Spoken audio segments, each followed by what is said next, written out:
Y ahora continuamos con las manifestaciones clínicas del cáncer de pulmón.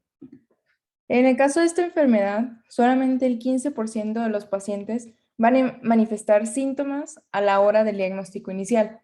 Estos síntomas suelen ser, por ejemplo, tos en el 55% de los pacientes, disnea en el 45% de estos, dolor en el 38%, pérdida de peso en el 36% y hemoptisis. También se sabe que más del 80% de los pacientes van a presentar inicialmente 3 o más síntomas y signos a consecuencia del cáncer, como los que ya mencioné y algunos otros que vamos a ir comentando a continuación. Y también las causas de estos signos y síntomas, como vemos del lado derecho, van a estar provocadas ya sea por la región que esté afectando el tumor o las estructuras adyacentes a las cuales se está extendiendo, etcétera. Entonces, por eso aquí tenemos estos 4 cuadritos que nos indican las posibles causas de estos signos y síntomas. Primero tenemos que podrían ser propios de la lesión tumoral, ya sea por crecimiento tumoral localizado o que ya esté invadiendo y obstruyendo un poco.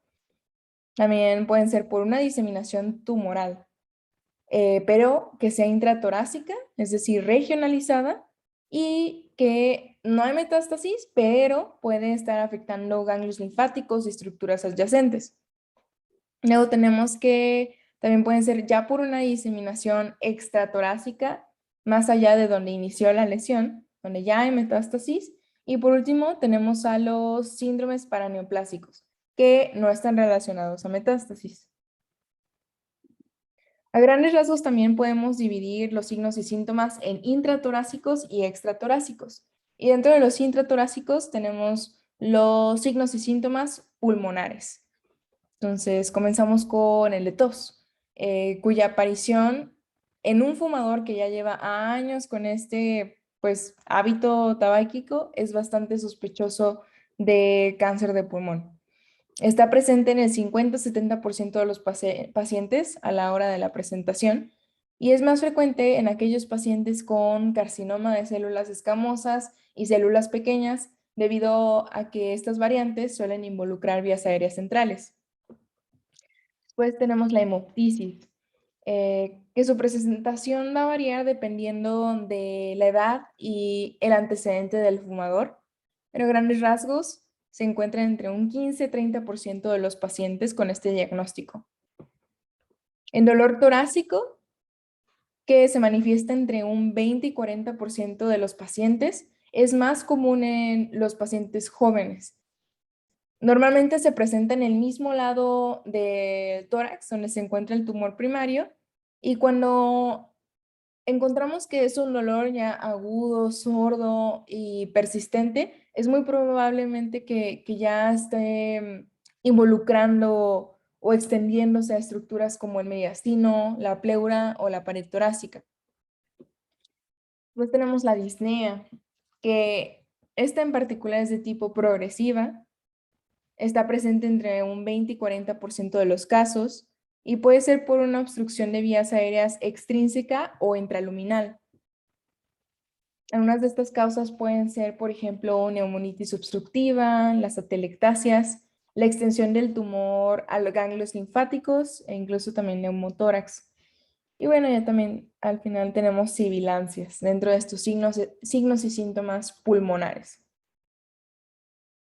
Y ahora tenemos los extrapulmonares, que son signos y síntomas de infiltración del tumor y compresión de estructuras adyacentes, pero no hay una extensión tan generalizada como para llamarlo metástasis. Por eso sigue siendo, digamos, intratorácico, pero extrapulmonar. Aquí encontramos el síndrome de vena cava superior, que es una obstrucción parcial o completa de esta estructura. Causa la sensación típica de estar como lleno a la altura de la cabeza, de tener esta presión y también tener disnea. A la exploración física, lo que nosotros podemos encontrar en estos pacientes van a ser venas dilatadas en cuello y también un patrón venoso prominente en el pecho. También podría haber edema en la cara, cuello y extremidades superiores. y es por eso que hay una apariencia pletórica, es decir, como de lleno, y en radiografía se observa el mediastino ensanchado o una masa iliar derecha. La ronquera es importante mencionarla porque nos va a permitir hacer un diferencial diagnóstico de cierta manera, debido a que en el cáncer laringio también es muy frecuente la ronquera. Sin embargo, en el caso del pulmonar es por el compromiso del nervio laringio recurrente.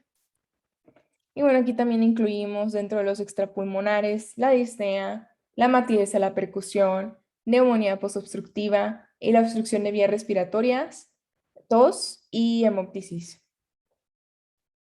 Y ahora sí vamos a lo extratorácico, donde ya encontramos signos y síntomas de enfermedad metastásica como tal. Alrededor de la mitad de los pacientes diagnosticados con esta enfermedad tienen enfermedad metastásica a la hora ya del diagnóstico. Los síntomas de enfermedad metastásica pues se van a deber prácticamente a la región o el órgano pues en la cual se esté dando la metástasis. Entonces estos son los órganos más comunes en los que se da. Primero tenemos cerebro, donde los signos y síntomas indicativos van a ser cefalea, convulsiones, hemiparesia, trastornos de la visión, vómitos. En el caso de hígado, náuseas, ictericia, ascitis. En glándula suprarrenal, que es un sitio frecuente de metástasis, y a pesar de esto, pues realmente son asintomáticos. En huesos va a haber bastante dolor, una fosfatasa alcalina elevada y también el calcio puede estar incrementado.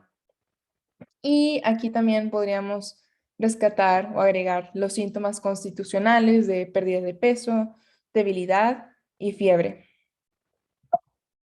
Y bueno, ya por último tenemos los síndromes paraneoplásicos. En nuestra última categoría, en esta tabla pues vemos como un resumen de los más destacables y los que podríamos describir un poquito más. Los más importantes serían, por ejemplo, síndrome de hormona antidiurética inapropiada, que es más común en el carcinoma microcítico de pulmón.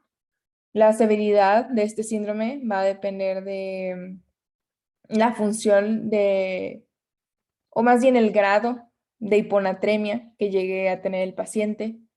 Estos pacientes se van a ver con, o van a tener signos y síntomas como anorexia, náuseas, vómito, edema cerebral cuando es un inicio abrupto, por ejemplo.